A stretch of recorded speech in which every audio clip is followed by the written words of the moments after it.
आपका मित्र गणेश खत्री। आज मैं लेकर आया हूँ आपके लिए टेंस का एक नया वीडियो जो है हमारा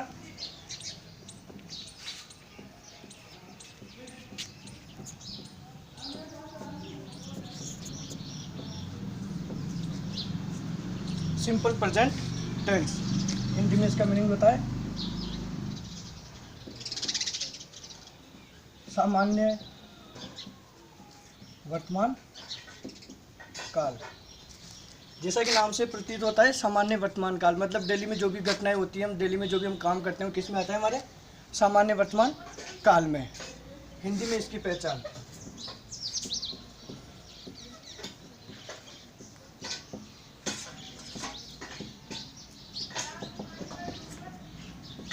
हम हिंदी में पहचान इसकी इसलिए बता रहे हैं क्योंकि हमारा वीडियो उन अंग्रेजी सीखने वाले लोगों के लिए है जो कि हिंदी से अंग्रेजी बनाना सीखना चाहते हैं, इसलिए हिंदी में पहचान बताना ज़रूरी है। तो इसकी हिंदी में पहचान है वाक्य के अंत में ता है, ते है, ती है या ताहू आता है। अगर एक वचन है तो ता है आएगा, बहुवचन है तो ते है आएगा, अगर एक वचन स्त्रीलिंग है तो ती है, और अगर मैं खुद तो ता हूँ। ठीक है, इसका हम पहला वाक्य देखेंगे अफर्मेटिव सेंटेंस।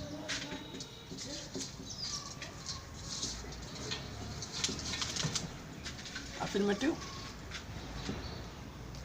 सेंटेंस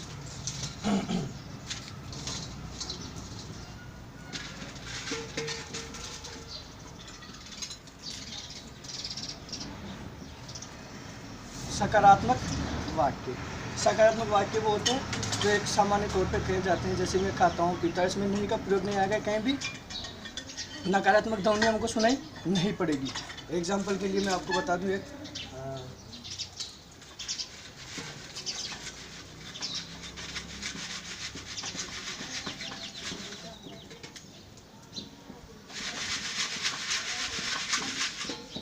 वह खेलने जाता है, वह खेलने जाता है। दिस मीन्स लास्ट में क्या रहा है? ता है। ठीक है, तो ये अपना कौन सा सेंटेंस हो गया? Simple present tense. इसमें देख लो कहीं भी नहीं क्या नहीं आ रहा है, इसका मतलब कौन सा टेंस, इसका कौन सा सेंटेंस हो गया? अपना अफर्मेटिव सेंटेंस। ठीक है, इसका अपन एक स्ट्रक्चर लिखते हैं, परफॉर्मा लिखते हैं, फॉर्मूला जिसको अपन कह सकते हैं, अंग्रेजी सीखने के लिए आसान रहेगा। सब्जेक्ट प्लस वर्ब की फर्स्ट फॉर्म, इसमें एस या यस। अगर कर्ता बहुवचन है तो वर्ब की फर्स्ट फॉर्म एडजेक्टिव देगी, अगर कर्ता एक वचन है तो एस या यस का प्रयोग आगे। ठीक है, ये इसका है सामान्य। अगर इसको हम अलग से एलोबरेट करना चाहें, सिंगुलर नाउन के लिए, सिंगुलर सब्जेक्ट के लिए, तो हम इसको कह सकते हैं कि सब्जेक्ट प्लस वर्ब की फर्स्ट फॉर्म में एस या यस प्लस ऑब्जेक्ट। ठीक है, और प्लूरल के लिए हम इसको लिखेंगे सब्जेक्ट प्लस वर्ब की first form as it is, कोई चेंजेस नहीं होगा, प्लस ऑब्जेक्ट। ठीक है, एक बार दोबारा से आप इसके स्ट्रक्चर देख लिए। मेन स्ट्रक्चर जो होगा इसका बेसिक होगा सब्जेक्ट फर्स्ट फॉर्म या वर्ब की फर्स्ट फॉर्म में एस या यस प्लस ऑब्जेक्ट। इसको अपन एलोबरेट करते हैं, अलग अलग करते हैं, सिंगुलर के लिए और प्लूरल के लिए अलग अलग। सिंगुलर के लिए होगा सब्जेक्ट प्लस वर्ब की फर्स्ट फॉर्म में एस या es according to verb plus object, और प्लूरल के लिए होगा ये सब्जेक्ट प्लस वर्ब की first form as it is plus object.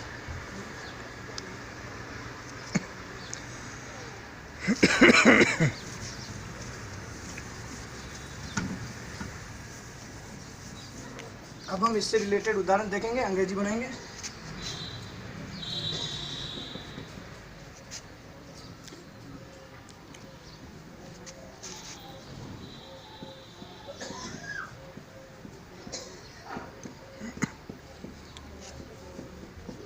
वह खेलने जाता है।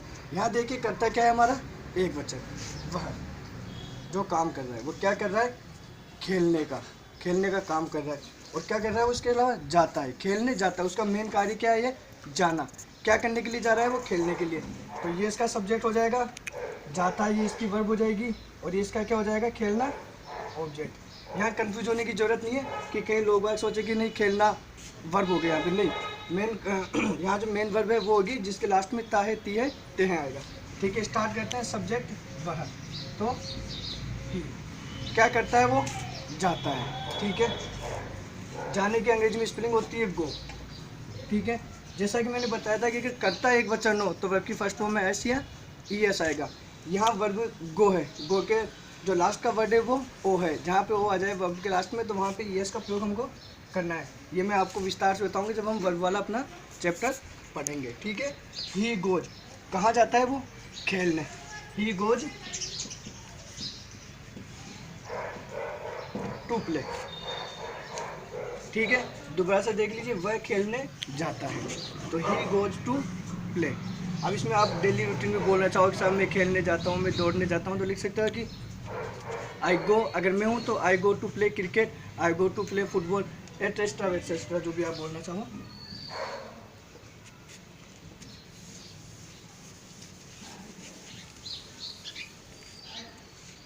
बहुवचन के लिए उदाहरण देखेंगे हम।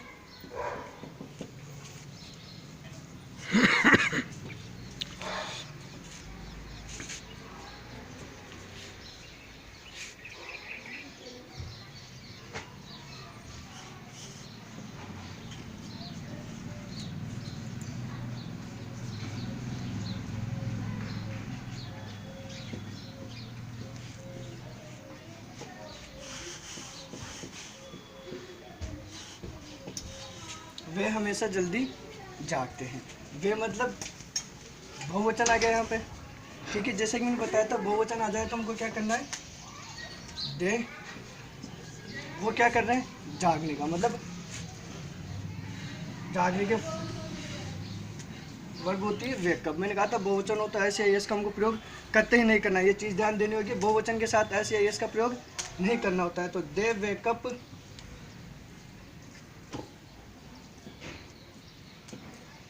ऑलवेज, हमेशा का यहाँ यूज हुआ है इसलिए क्या है, दे वेकअप ऑलवेज अर्ली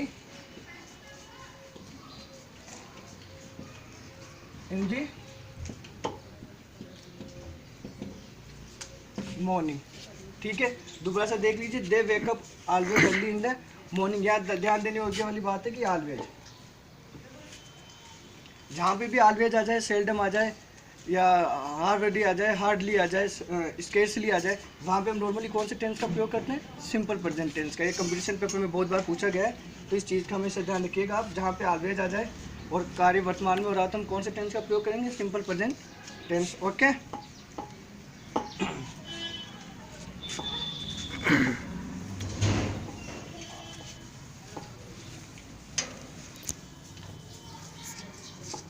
अब इसका एक उदाहरण हम देख लेते हैं ताकि हमारा जो डाउट है, जो बच्चा कुचा डाउट है जो कि अभी हम रख रहे हैं, वो भी क्लियर हो जाएगा।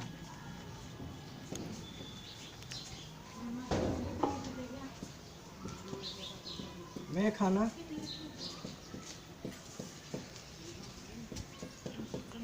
खाता हूँ, मैं खाना खाता हूँ, दिस मीन्स मैं,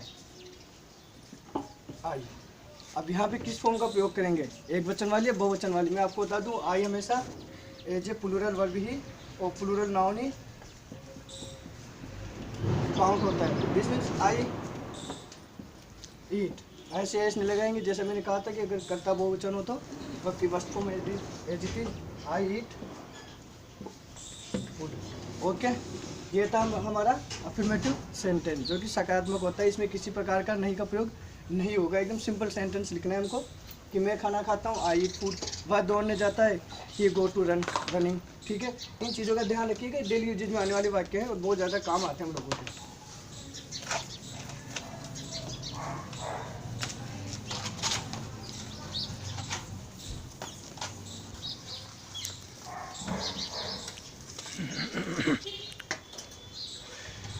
आप ट्राई करके देखिएगा इन वाक्यों को बनाने का।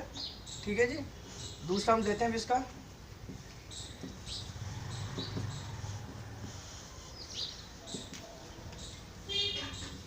नेगेटिव सेंटेंस, जिसमें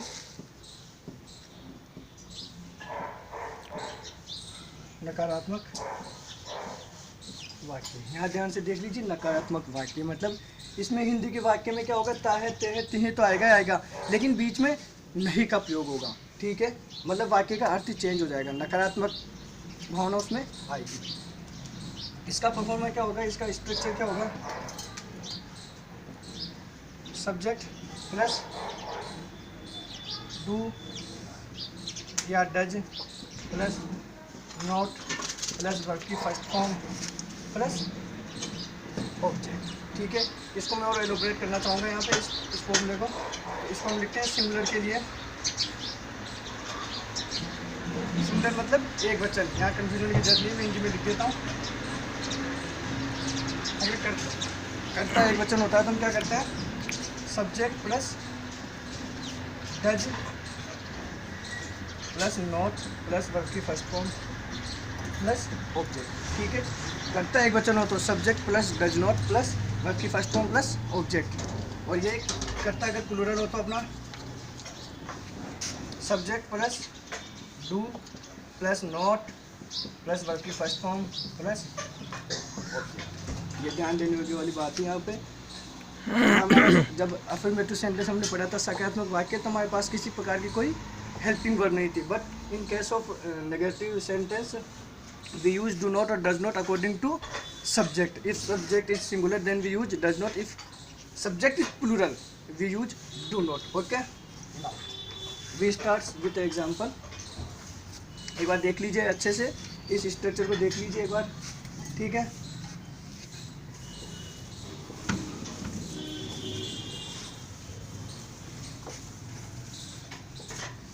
मैं यहाँ लिख देता हूँ इनमें, ये सिंगुलर के लिए, ये प्लूरल के लिए और ये सिंगुलर के लिए। ठीक है फ्रेंड्स, अब आप एक एक एग्जांपल हम सबका देख लेते हैं। उदाहरण या एग्जांपल जैसा आप लोग अच्छा समझो। उदाहरण को या एग्जांपल को हम हिंदी से अंग्रेजी में सीखने की कोशिश करें तो हम बेसिकली उदाहरण से ही शुरुआत करते हैं। ठीक है,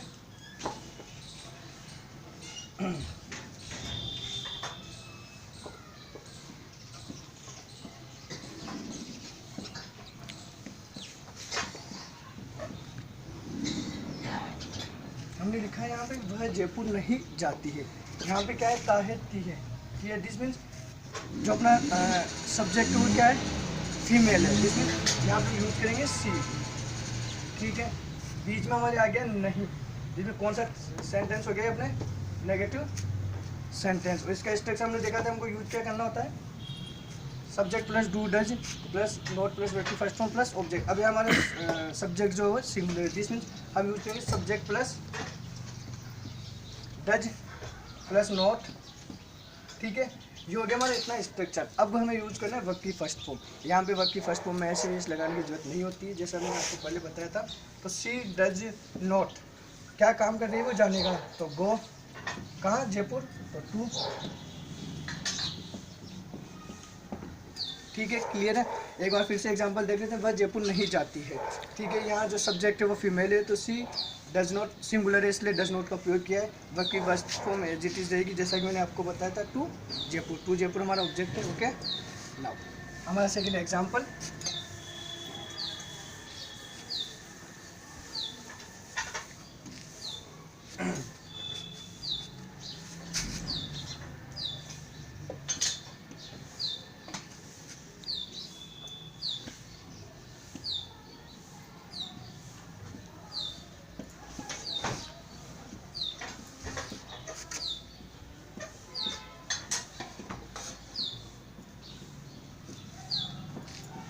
वे उदाहरण नहीं समझाते हैं। ठीक है, वे कौन, वो वचन है। ओके, मतलब प्लूरल। वे क्या कर रहे हैं, वो समझाने का प्रयास कर रहे हैं, लेकिन यहाँ पे क्या है कि बीच में नहीं। तो दे, जैसे मैंने कहा था कि प्लूरल हो तो डू, तो डू नॉट का प्रयोग। ठीक है, हमारे फॉर्मा में ऐसा प्लस वर्ब की फर्स्ट फॉर्म। अब देखिए अपने पास वर्ब क्या है, समझाना। समझाने को अपन क्या लिख सकते हैं, एक्सप्लेन। ठीक है, तो they do not explain example. Example लिख लो। ठीक है, तो वे उदाहरण नहीं समझाते। ठीक है, तो ये आज के हमारे दो प्रकार के सेंटेंस हमने पढ़ लिए हैं। सिंपल प्रेजेंट टेंस से रिलेटेड, अफर्मेटिव सकारात्मक, और दूसरा नेगेटिव सेंटेंस मतलब नकारात्मक वाक्य। दोनों में हमने एक चीज़ नोट की है कि अफर्मेटिव सेंटेंस में किसी प्रकार के हेल्पिंग वर्ब का उपयोग हमने नहीं किया था, जबकि नेगेटिव सेंटेंस में अपने हेल्पिंग वर्ब डू या डज का प्रयोग किया था according to subject. Okay friends, आज हमने आपको जो दो स्ट्रक्चर बताए सेंटेंस के, आप इससे रिलेटेड क्वेश्चन सोल्व कीजिए घर पे बैठ के, डेली यूजेज में बहुत काम आता है, उठना बैठना होता रहता है। ठीक है, आप इस चीज़ को करके देखिए। अगर आपको कोई भी डाउट हो कमेंट में बताएं, और ज़्यादा से ज़्यादा अपने फ्रेंड लोगों को सर्किल करें, शेयर करें, ताकि हम इसमें कुछ और नया जोड़ सकें। आपका किसी प्रकार का डाउट हो या आपके किसी मित्र का हो तो हमें ज़रूर बताएं, कमेंट बॉक्स में टाइप करें। और ज़्यादा से ज़्यादा, एक बार और कहना चाहूँगा, ज़्यादा से ज़्यादा लोगों को शेयर करें ताकि उनको भी सीखने को मिले। और आपका धन्यवाद इस चीज़ के लिए।